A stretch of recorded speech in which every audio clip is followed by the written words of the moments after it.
আসসালামু আলাইকুম ওয়া রাহমাতুল্লাহি ওয়া বারাকাতুহু। 1 মিনিট মাদ্রাসা ইউটিউব চ্যানেলে সম্মানিত দিনী ভাই বোনেরা, আমি আশা করি আল্লাহ তাআলার অশেষ রহমতে ভালো আছেন, সুস্থ আছেন।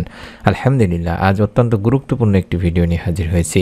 যাদের পরিবার সংসারে রিজিকে বরকত নেই, টাকা পয়সার অভাবে আছেন, তারা আজকের আমলটি অবশ্যই করবেন। এই উদ্দেশ্যে বা নিয়তে ভিডিওটুকু সম্পূর্ণ দেখার নিয়ত করে দেখতে থাকুন। অভাব মানুষকে কখনো কখনো কুফরের কাছাকাছি পর্যন্ত নিয়ে যায় দিনী ভাই বোনেরা। অনেক সময় অভাব মানুষের ঈমান আকীদাকেও দুর্বল করে দেয়। ইসলামে প্রাচুর্যতা ও ধনাঢ্যতাকে নিষেধ করা হয়নি, তবে প্রাচুর্যতা ও ধনাঢ্যতার সঙ্গে ইসলামের বেশ কিছু বিধান যুক্ত হয়, যা পালন করলে ধনাঢ্যতায় কোনো সমস্যা নেই।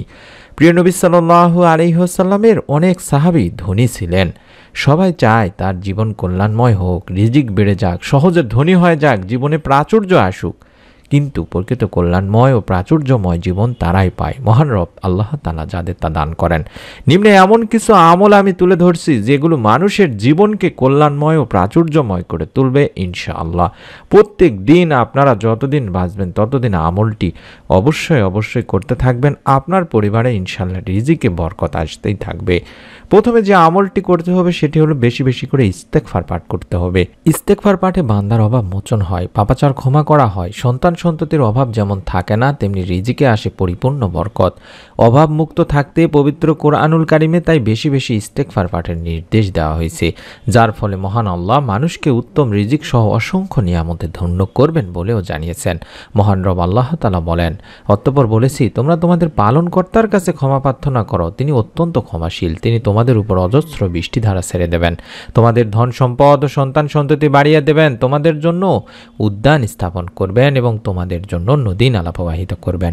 সূরা নূর 10 থেকে 12 নম্বর আয়াতে বলা হয়েছে। তাই আমাদের প্রথম কাজ হলো ইস্তেগফার অন্তত সারা দিনে 100 বার করে পাঠ করা। চাইলে আস্তাগফিরুল্লাহ আস্তাগফিরুল্লাহ আস্তাগফিরুল্লাহ এইভাবে অন্তত 100 বার পাঠ করার চেষ্টা করবেন প্রত্যেক দিন। আরেকটি আমল করবেন, সেটি হলো আত্মীয়দের সঙ্গে সুসম্পর্ক বজায় রাখবেন, এর দ্বারাও রিজিক বেড়ে যায়। হযরত আনাস বিন মালিক রাদিয়াল্লাহু তাআলা আনহু বর্ণনা করেন, আমি শুনেছি রাসূলুল্লাহ সাল্লাল্লাহু আলাইহি ওয়াসাল্লাম বলেছেন, যে ব্যক্তি পছন্দ করে যে তার জীবিকা বৃদ্ধি করা হোক অথবা তার মৃত্যুর পরে সুনাম অটুট থাকুক, সে যেন আত্মীয়দের সঙ্গে সদাচার করে, সদ্ব্যবহার করে। সহিহ বুখারী শরীফের একটি হাদিস। আমরা এখন বর্তমান যুগে বাস করছি যে এখানে ফেসবুকে, হোয়াটসঅ্যাপে কিংবা মোবাইল ফোনেও আমরা আমাদের আত্মীয়দের সঙ্গে ভালো মন্দ খোঁজখবর নিতে পারি, বিপদে আপদে আগিয়ে যেতে পারি। আমরা এই আমলটুকু যদি করি, আল্লাহ রাব্বুল আলামিন ইনশাআল্লাহ আপনার পরিবার সংসারের রিজিকে বরকত দান করবেন, আপনার অভাব অনটন দূর করে দেবেন। তাই অনুরোধ করছি, এই আমলটি নিয়মিতভাবে করার চেষ্টা করবেন। সপ্তাহে একটি দিনকে বেছে নেবেন যে অমুক দিন, বা আমরা যখনই ছুটিতে থাকি, সরকারি চাকরি যখন ছুটিতে হয়, তখন আপনারা অবশ্যই চেষ্টা করবেন যে আপনাদের আত্মীয় স্বজনদের, দূর দূরান্তের আত্মীয় স্বজনদের সঙ্গে একটু মোবাইলে বা ফেসবুকে বা হোয়াটসঅ্যাপে যোগাযোগ করে নেওয়ার।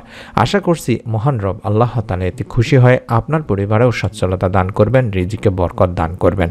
এই পৃথিবীটি হচ্ছে আমাদের মানুষের আমলেরই একটি শস্যক্ষেত্র দিনী ভাই বোনেরা। দুনিয়া হলো পরীক্ষার জায়গা। আল্লাহ তাআলা তার বান্দাদের বিভিন্ন সময় বিপদ আপদ দেবেন, অর্থ সংকট দেবেন, বালা মুসিবত দেবেন, এগুলোর মাধ্যমে বান্দাকে পরীক্ষা করবেন। আল্লাহ তাআলা দেখেন যে সেই বান্দা আমার কাছে ফিরে আসে নাকি কোনো নাফরমানিতে লিপ্ত হয়। তাই আল্লাহর পক্ষ থেকে আসা বিপদ আপদ সব সময় আমাদের আযাব ও শাস্তির রূপে পতিত হয় না। কখনো কখনো বান্দার ঈমানি পরীক্ষা ও ধৈর্য যাচাই করা হয় থাকে এই সমস্ত বিপদ আপদ বা আযাবের মাধ্যমে। যারা আল্লাহর উপর পরিপূর্ণ আস্থা রেখে ধৈর্য ধারণ করে, আল্লাহ তাআলা তাদেরকে উত্তম প্রতিদান দান করবেন। তাই তো রব আল্লাহ তাআলা পবিত্র কোরআনুল কারিমে বলেন, নিশ্চয় আমি তোমাদের কিছু ভয় ও ক্ষুধার দ্বারা, ধন সম্পদের ক্ষতি ও প্রাণহানির দ্বারা এবং ফল ফসলের ক্ষতি দ্বারা পরীক্ষা করব, আর তুমি ধৈর্যশীলদের সুসংবাদ দাও।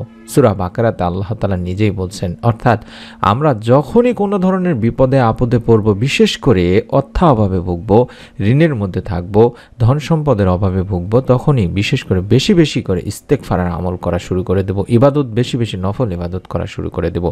মানুষের কঠিন বিপদ আপদ আর সংশয়ের সময় আল্লাহ তাআলা নিজ অনুগ্রহে তাদেরকে পথ দেখান। শত অন্ধকার থেকে তিনি বান্দাকে আলোর দিকে নিয়ে যান। আল্লাহ তাআলা বলেন, আল্লাহই হলো মুমিনের অভিভাবক। সুবহানাল্লাহ। তিনি তাদের অন্ধকার থেকে বের করে আলোর দিকে নিয়ে আসেন। আর যারা কুফর অবলম্বন করেছে তাদের অভিভাবক হলো শয়তান, যারা তাদের আলোর থেকে বের করে অন্ধকারে নিয়ে যায় তারা সবাই অগ্নিবাসী বা জাহান্নামী, তারা সর্বদা তাতেই থাকবে। অন্য আয়াতেও আল্লাহ তাআলা আরও বলেছেন, আল্লাহ তোমাদেরকে তোমাদের মাতৃগর্ভ থেকে এমন অবস্থায় বের করেছেন যে তোমাদের কিছুই ছিল না, কিছুই জানতে না। তিনি তোমাদের জন্য কান, চোখ ও অন্তঃকরণ সৃষ্টি করেছেন যাতে তোমরা তার শুকর আদায় করো। একজন সাহাবীও এমন বললেন যে ইয়া রাসূলুল্লাহ সাল্লাল্লাহু আলাইহি ওয়াসাল্লাম, দুনিয়া আমার প্রতি পৃষ্ঠ প্রদর্শন করেছেন, অর্থাৎ আমি চরমভাবে অভাবগ্রস্ত হয়ে পড়েছি। আল্লাহ রাসূল সাল্লাল্লাহু আলাইহি ওয়াসাল্লাম তাকে বললেন, তোমার কি ওই তাসবিহ স্মরণ নেই যে তাসবিহ ফেরেশতা এবং মাকলুকের, যার বরকতে বান্দাদেরকে রুজি প্রদান করা হয়? যখন সুবহে সাদিক উদিত হয় বা শুরু হয় তখন এই তাসবিহ 100 বার পাঠ করো। যে তাসবিহটি দেখাচ্ছি, এই তাসবিহটি আপনি আপনার মোবাইলে বা কম্পিউটারে বা যেখানে ভিডিওটি দেখতেছেন সেখান থেকে এই দোয়াটি বা তাসবিহটি সংগ্রহ করে নিন বা লিখে নিন খাতাতে। এই তাসবিহটি প্রত্যেক দিন আমরা ফজরের নামাজ আদায় করার পরে, সুন্নতি আমলগুলো করার পরে অন্তত 100 বার পাঠ করব। এবং যদি সম্ভব হয় আপনারা তাহাজ্জুদের সময় ওঠার চেষ্টা করবেন। সুবহে সাদিক যখন শুরু হয়ে যাবে তখন তো আমলটি করবেন, এবং যদি সম্ভব হয় তাহাজ্জুদের সময় উঠে, ঘুম থেকে উঠে কষ্ট করে ওযু করে 2 রাকাত নামাজ আদায় করে অন্তত মাঝে মধ্যে এই তাসবিহর আমলটি করার চেষ্টা করবেন। 100 বারই পড়তে হবে এমন না, এর বেশি পড়তে পারেন, তবে কম না পড়াই ভালো। সুবহানাল্লাহি ওয়া বিহামদিহি সুবহানাল্লাহিল আলিয়্যিল আযীম ওয়া বিহামদিহি আস্তাগফিরুল্লাহ। এভাবে হাতে গুনে গুনে, আঙ্গুলে গুনে গুনে পড়ার চেষ্টা করবেন। ইনশাআল্লাহ আল্লাহ তাআলা এর মাধ্যমে আপনার পরিবার সংসারে রিজিক প্রদান করবেন। মহাপবিত্র আল্লাহ এবং সকল প্রশংসা তার জন্য। মহাপবিত্র আল্লাহ যিনি সমুচ্চ মহান, এবং সকল প্রশংসা তার জন্য। আমি আল্লাহ তাআলারই কাছে ক্ষমা চাই। যদি এটি 100 বার পড়া হয় তাহলে দুনিয়া তোমার নিকট অপমানিত হয়ে আসবে, অর্থাৎ তুমি সহজেই সচ্ছলতা লাভ করবে, রিজিকে বরকত আসবে। ওই সাহাবী চলে গেলেন, কিছুদিন পর পুনরায় হাজির হয়ে আরজ করলেন, ইয়া রাসূলুল্লাহ সাল্লাল্লাহু আলাইহি ওয়াসাল্লাম, দুনিয়া আমার নিকট এত বেশি আসে, আমি হতবাক, কোথায় উঠাবো, কোথায় রাখবো? সুবহানাল্লাহ। তাহলে বুঝতে পারছেন দিনী ভাই বোনেরা, যে তাসবিহটি দেখাচ্ছি এই তাসবিহটির আমলটি মাঝে মধ্যে করার চেষ্টা করবেন। যখন রিজিকে বরকত থাকবে না, পরিবার সংসারে অভাব অনটন লেগে থাকবে, ঋণের মধ্যে থাকবেন, তখন অবশ্যই করার চেষ্টা করবেন। এবং প্রত্যেক দিন হযরত আব্দুল্লাহ রাদিয়াল্লাহু তাআলা আনহু থেকে যে হাদিসটি রয়েছে, নবী করিম সাল্লাল্লাহু আলাইহি ওয়াসাল্লাম আল্লাহ তাআলার কাছে সচ্ছলতা চেয়ে যে দোয়াটি পড়তেন, সেই দোয়াটি 7 বার করে প্রতিদিন পড়ার চেষ্টা করবেন। প্রতিদিন যখনই আপনারা সময় পাবেন, নফল নামাজ আদায়গুলো পড়ে কিংবা রাতে ঘুমাতে যাওয়ার আগে কিংবা আপনি যখনই সময় পাবেন তখনই আল্লাহুম্মা ইন্নী আসআলুকাল হুদা ওয়াত তুকা ওয়াল আফাফা ওয়াল গিনা, আল্লাহুম্মা ইন্নী আসআলুকাল হুদা ওয়াত তুকা ওয়াল আফাফা ওয়াল গিনা, আল্লাহুম্মা ইন্নী আসআলুকাল হুদা ওয়াত এভাবে অন্তত 7 বার করে প্রত্যেক দিন পড়বেন। এটি সহিহ মুসলিম শরীফে রয়েছে। এখানে আমরা বলছি, হে আল্লাহ, আমি তোমার কাছে হেদায়েত, তাকওয়া, নিষ্কুলসতা ও সচ্ছলতার জন্য প্রার্থনা করছি, অর্থাৎ অভাব অনটন থেকে, ঋণ থেকে রিজিকে বরকত লাভ চাচ্ছি। এটি মুসলিম শরীফের 6656 নম্বর একটি হাদিসে রয়েছে দিনী ভাই বোনেরা। এবং আপনাদেরকে প্রথমে যে কথাটি বললাম যে ইস্তেগফারের আমলটিকে আপনারা অবশ্যই আঁকড়ে ধরবেন। নবীজি সাল্লাল্লাহু আলাইহি ওয়াসাল্লাম বলেছেন, যে ব্যক্তি অধিক পরিমাণে আস্তাগফিরুল্লাহ পড়বে, যার অর্থই হলো আমি আল্লাহ তাআলার কাছে ক্ষমা প্রার্থনা করছি, আল্লাহ রাব্বুল আলামিন তাকে তার সব দুশ্চিন্তা থেকে মুক্ত করবেন, সব সংকট থেকে মুক্তি দেবেন, এবং তাকে এমনভাবে অর্থ দান করবেন যা কোনো মানুষ ধারণাও করতে পারে না। অর্থাৎ আল্লাহ তাআলা আপনার পরিবার সংসারে এমনভাবে অর্থ দেবেন, এমনভাবে রিজিক প্রদান করবেন যা কোনো মানুষের পক্ষে ধারণা করা সম্ভব না। তাই অনুরোধ করছি, ইস্তেগফারের আমলটি অবশ্যই বেশি বেশি করবেন। আর দোয়া করতে কখনোই ভুলবেন না। আপনারা মনে করছেন যে এত আমল করি, এত দোয়া করি, কখনোই কবুল হয় না। বান্দার কোনো দোয়াই আল্লাহ তাআলা ফিরিয়ে দেন না, অর্থাৎ দোয়া সবই কবুল হয়ে যায়। দোয়া কবুলের অবস্থান 3টি। দোয়া কখনোই ব্যথা যায় না। 3 পদ্ধতিতে আল্লাহ তাআলা বান্দার দোয়া কবুল করেন। যখন কোনো মুমিন ব্যক্তির দোয়ায় কোনো পাপ থাকে না, আত্মীয়দের সঙ্গে সম্পর্ক ছিন্ন করার কোনো বিষয় থাকে না, তাহলে আল্লাহ তাআলা 3 পদ্ধতির যে কোনো এক পদ্ধতিতে দোয়া করেন। আমরা কখনোই এরকম দোয়া করব না যে আল্লাহর কাছ থেকে আমরা এমনভাবে বলবো না যে তাদের সঙ্গে আমার আত্মীয়তার সম্পর্ক ছিন্ন করে দাও, আমি তাদের সাথে সম্পর্ক রাখবো না। এইরকম কখনোই দোয়া করা যাবে না, এবং কোনো পাপের কাজের জন্য দোয়া করা যাবে না। তেমনি অবৈধ কোনো জিনিস চাওয়া যাবে না। তাহলে আপনার দোয়াটি 3 পদ্ধতির যে কোনো এক পদ্ধতিতে কবুল হয়ে যাবে। আর সেই 3টি পদ্ধতির 1 নম্বর পদ্ধতি হলো সে যে দোয়া করেছে, আপনি যে দোয়া করেছেন তা হুবহু সঙ্গে সঙ্গে কবুল হয়ে এই দুনিয়াতেই আপনাকে সাথে সাথে দিয়ে দেবেন, অর্থাৎ এর ফল আপনি সঙ্গে সঙ্গেই পাবেন। আমাদের চ্যানেলে অনেক ভিডিও দেওয়া আছে, যে চ্যানেলগুলোর নাম আমি দেখাচ্ছি এই চ্যানেলগুলোতে অসংখ্য ভিডিও আছে। বিশেষ করে প্রতিদিনের আমল এই চ্যানেলটিতে নেক সন্তান লাভের যারা চ্যানেলের ভিডিওগুলো দেখে আমল করেছেন, আল্লাহ তাআলা হাজার হাজার দিনী ভাই বোনকে নেক সন্তান দান করেছেন এবং তারা আমল করে সঙ্গে সঙ্গে অনেকেই ফল পেয়েছেন, অর্থাৎ আল্লাহ তাআলার পক্ষ থেকে নেক সন্তান লাভের সুসংবাদ পেয়েছেন। ঠিক সেরকম দোয়া কবুল হওয়ার 3টি পদ্ধতির মধ্যে 1 নম্বর পদ্ধতি হলো যখন আপনি দোয়া করবেন, দেখবেন দোয়া করার পরপরই বা কয়েক ঘন্টার মধ্যে বা কয়েকদিনের মধ্যে আল্লাহ রাব্বুল আলামিন কোনো না কোনো একটা মাধ্যম থেকে, আপনারা একটু চেষ্টা করলে চিন্তা করলে বুঝতে পারবেন যে আমার এই আমলের ওসিলায় আল্লাহ তাআলা আমাকে এই দোয়াটি কবুল করেছেন বা এই ফলটি দান করেছেন। 2 নম্বর পদ্ধতি হলো আপনার দোয়ার প্রতিদান পরকালের জন্য সংরক্ষণ করে রাখা হয়, অর্থাৎ আপনি যখন মৃত্যুর পরে এই দোয়ার আমলগুলো দেখবেন পাহাড় পরিমাণ আপনার সওয়াব বা দোয়া জমা হয়ে গেছে, তখন আপনি সবচেয়ে বেশি খুশি হবেন এবং আমরা চাই আল্লাহ রাব্বুল আলামিন আমাদেরকে সেই সময় এই দোয়ার ওসিলায় আমাদেরকে মাফ করে জান্নাতুল ফেরদাউস দান করেন, আমিন। এবং 3 নম্বর পদ্ধতি হলো দোয়ার মাধ্যমে তার অনুরূপ কোনো অমঙ্গলকে আল্লাহ রাব্বুল আলামিন তার থেকে দূরে রাখেন, তাকে রক্ষা করেন। কোনো বড় ধরনের বিপদ আপদ দুর্ঘটনা থেকে আপনার এই দোয়ার মাধ্যমে আল্লাহ তাআলা আপনাকে রক্ষা করে থাকেন।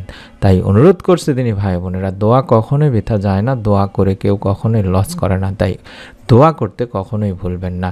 যতদিন বেঁচে থাকবেন ততদিন এই আমলটি করার চেষ্টা করবেন। বিশেষ করে ইস্তেগফারের আমলটি অবশ্যই প্রত্যেক দিন 100 বার করে পাঠ করবেন এবং যে দোয়াটি দেখাচ্ছি এই দোয়াটি মাঝে মধ্যে ফজরের নামাজ আদায় করার পরে কিংবা তাহাজ্জুদের সময় অন্তত 100 বার বা তারও বেশি পড়ার চেষ্টা করবেন।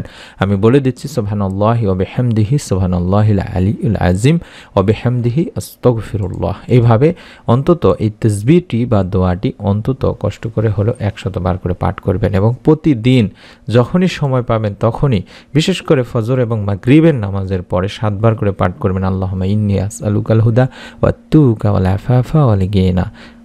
এই ছোট্ট দোয়াটির মাধ্যমে আল্লাহ তাআলার কাছে আমরা তাকওয়া, হেদায়েত, সচ্ছলতা, ঋণ মুক্তি, রিজিকে বরকত সব কিছু চাচ্ছি। আল্লাহ তাআলার কাছে আল্লাহর নবী, প্রিয় নবী, বিশ্ব নবী সাল্লাল্লাহু আলাইহি ওয়াসাল্লাম এই দোয়াটির মাধ্যমে সচ্ছলতা চেয়েছেন। তাই অনুরোধ করছি আপনারা এই আমলগুলো করবেন, একটি করে নিয়ত করে ফেলুন দিনী ভাই বোনেরা। চাইলে কমেন্ট করেও নিয়ত করতে পারেন অথবা মনে মনেও নিয়ত করতে পারেন। একটি সাক্ষী রেখে যান যাতে করে আল্লাহ রাব্বুল আলামিন কাছে আপনার এই সাক্ষীর ওসিলায়, আপনার নিয়তের ওসিলায় আপনার একটি সওয়াব অন্তত লেখা হয়ে থাকে। অনুরোধ করছি আপনি নিজে আমল করবেন, আপনার নিকট আত্মীয় স্বজন, কাছের মানুষজন যারা আছে সহজে যাদেরকে ভিডিওটি শেয়ার করে দিতে পারবেন তাদেরকে এখনই শেয়ার করে দিন সওয়াবের উদ্দেশ্যে, যেন কবরে শুয়ে থেকে আপনি এর সওয়াব পেতে থাকেন। আপনাদের কাছে অনুরোধ করছি নতুন আমলের ভিডিওগুলো যাতে করে আপনার মিস না হয়ে যায়, মোবাইলে বা কম্পিউটারে বা যেখানে ভিডিওটি দেখছেন সেখানে যেন পেয়ে যান, তার জন্য অবশ্যই চ্যানেলটির সঙ্গে থাকবেন। প্রত্যেকের জন্য বেশি বেশি দোয়া করি, আত্মীয়তার সম্পর্কের প্রতি যত্নবান হওয়ার চেষ্টা করি। আল্লাহ রাব্বুল আলামিন আমাদের সকলকে পরিবারের সংসারে যতটুকু রিজিক প্রদান করুন, যতটুকু রিজিক প্রদান করলে আমরা ইবাদত বন্দেগীতে আরও বেশি মনোনিবেশ করতে পারবো, কোনো প্রকার ঋণ বা অভাবে যেন আল্লাহ তাআলা না ফেলেন। এই জন্যই সকলের জন্য বেশি বেশি দোয়া করব। আল্লাহ তাআলা আমাদের সকলকে নেক বুঝ দান করুন, নেক হায়াত দান করুন, রিজিকে বরকত দান করুন, আমিন।